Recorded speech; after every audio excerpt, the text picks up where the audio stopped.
very interested in trying to create one of these bull roarers that I see my friend Life's a Hobby make and Sussex Bushcraft. So I tried to create one, and I got a little bit of sound out of it, so I'm going to demonstrate that, and hopefully I get it to make some noise again.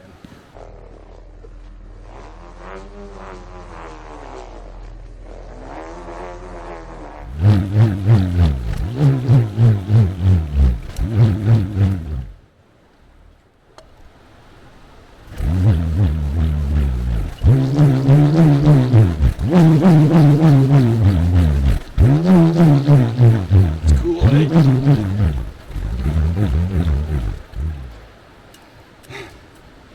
Anyways, thanks for the inspiration, Owen. I know it's not as pretty as one of yours, but it's really cool to try new things and learn new tricks, so thanks, Owen.